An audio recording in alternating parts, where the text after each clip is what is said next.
کیوں علی کی ولایت کی دفعہ یہ ضمانت جاری فرما رہا ہے؟ اس لیے کہ جب اللہ کی توحید اور پیغمبر کی نبوت اور رسالت کی دفعہ شر اٹھا تو بچانے والا علی تھا۔ اب جب علی کی ولایت اور امامت کی دفعہ شر اٹھے گا تو بچانے والا خدا ہوگا۔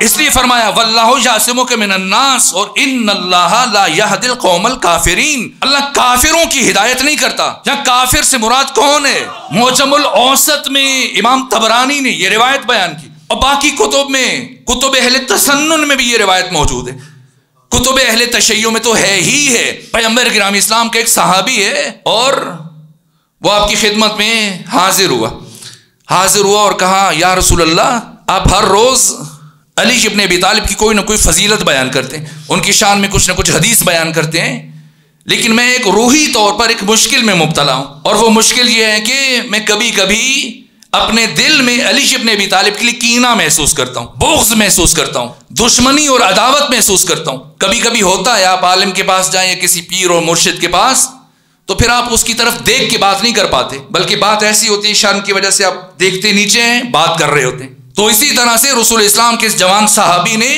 ختمی مرتبہ سے یہی بات کی، اور بات کہتے ہوں نیچے دیکھ رہا ہے، اور اب انتظار میں کہ پیغمبر کیا جواب دیتے ہیں، لیکن کافی دیر تک جب ختمی مرتبہ کی طرف سے جواب نہیں آیا تو پریشانی کے عالم میں اس نے سر اٹھایا کہ پیغمبر جواب کیوں نہیں دے رہے۔ لیکن جب اس نے سر اٹھایا اس صحابی نے تو عجیب کیفیت دیکھی، اگرچہ سردی کا موسم ہے اس کے باوجود پیغمبر گرامی اسلام کا چہرہ سرخ ہے اور آپ کے چہرے سے پسینے کے قطرے زمین پر گر رہے ہیں۔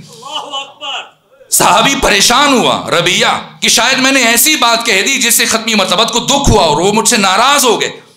تو کیا کہا؟ خصائص نسائی اور اس کے علاوہ دوسری کتابیں اور معجم الاوسط امام طبرانی نے کیا لکھا؟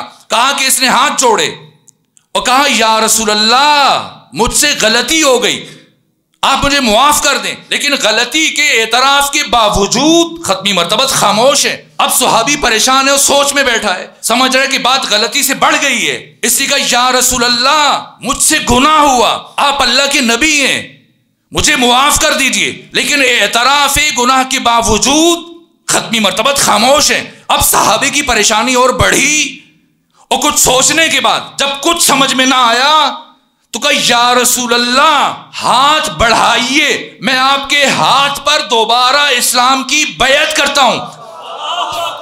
اور امام طبرانی نے لکھا عجیب یہ ہوا کہ جب اس صحابی نے کہا ہاتھ بڑھائیے تو پیغمبر نے اپنا ہاتھ بڑھا دیا، یعنی پیغمبر کی نگاہ میں علی کا دشمن کافر ہے۔ اسی قرآن فرما رہے کہ ان اللہ لا یہدی القوم الکافرین۔